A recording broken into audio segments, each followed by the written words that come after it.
এরে নবীর উম্মতের দল, বলখের বাদশাহ ইব্রাহিম ইবনে আদহাম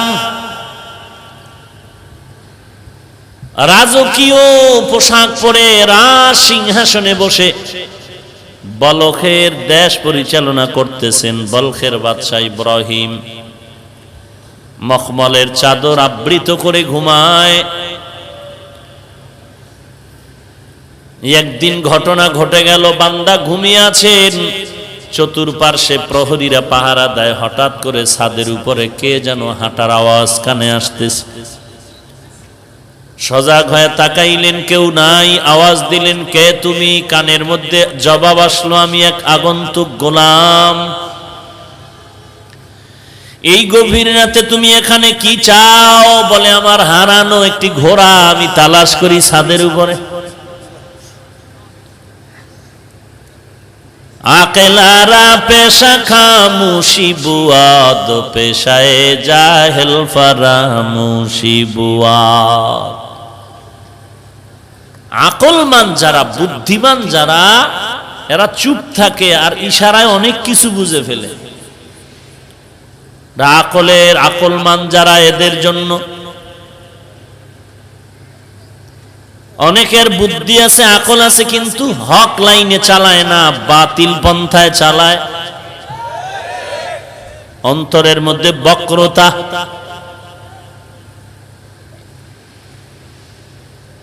আল্লাহর খাস বান্দা যখন আওয়াজ পাইল যে ছাদের উপরে ঘোড়া তালাশ করে, জবাব দিলেন, হে আহমক, হে বোকা, ছাদের উপরে তো হারানো ঘোড়া পাওয়া যায় না, তুই বোকা নাকি?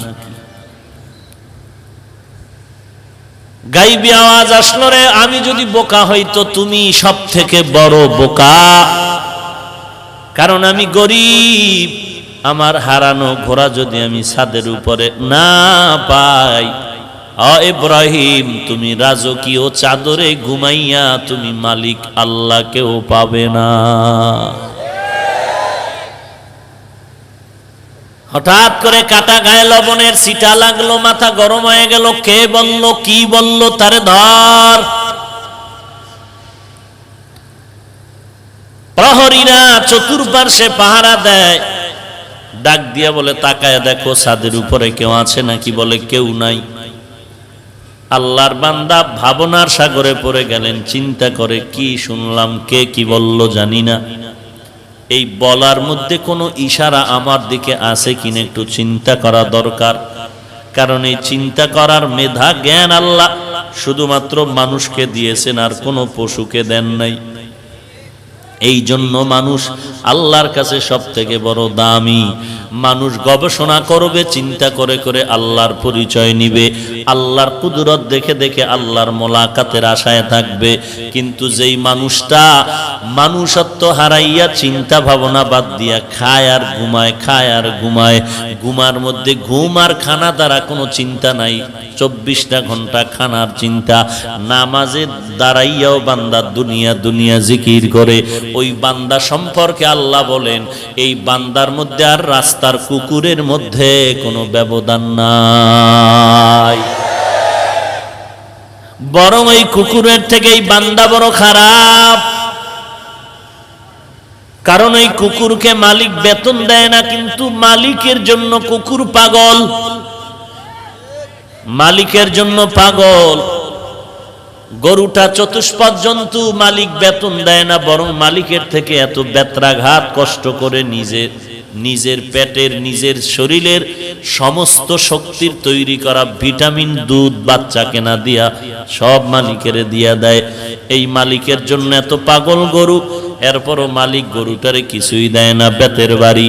ওই মালিকের জন্য গরুটা এত পাগল, কোরবানির বাজারে বিক্রি করতে না পারলে রশিটা গলায় পেঁচায় দিলে গরু মালিকের আগে বাড়ি চলে যায়।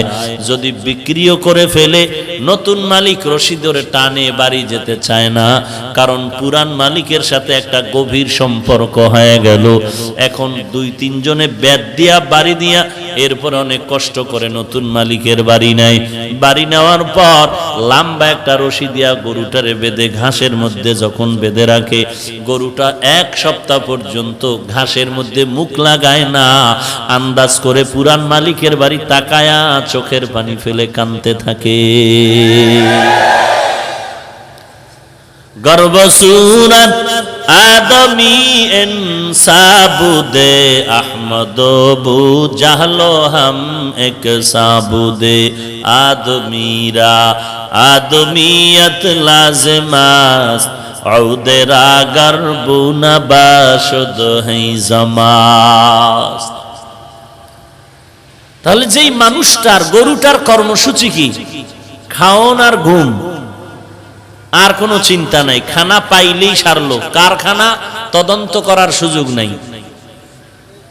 খানা পাইলো আর খাইলো, হাঁটে আর খায়। ঘুম আর খানা ছাড়া গরুটার কোনো কর্মসূচি নাই। তো একটা মানুষকে তো আল্লাহ দুনিয়াতে ঘুমানোর জন্য আর খানার জন্য পাঠান নাই। যেই মানুষটা শুধু খানা আর ঘুম নিয়ে ব্যস্ত, আল্লাহ যে অন্য কোনো দায়িত্ব দিছেনি কোনো চিন্তাও করে না। আল্লাহ পাক বলেন, বান্দা তুই গরুর থেকে খারাপ, কারণ গরুটায় মালিকের বেতন পায় না, এরপরও মালিকের জন্য পাগল। আর আমি আল্লাহ মালিক তোরে খানা দেই, কত কিছু দিলাম, বাতাস আমার, পানি আমার, সূর্যের আলো আমার, চন্দ্রের আলো আমার। আমার দেওয়া নিয়ামত পাওয়ার পর একবারও তুই আলহামদুলিল্লাহ শব্দটাও বলে শুকর আদায় করো না। আমি আল্লাহ যদি এখন তোকে বলি তুই শুধু গরু না, তুই গরুর থেকে বড় খারাপ, এই কথা আমার অযৌক্তিক হবে না। কারণ তোকে আমি আল্লাহ তো সব মাখলুকতের মধ্যে সম্মানিত করেছি। এই সম্মানটা ধরে যদি রাখতে না পারো, তোর জন্য ঠিকানা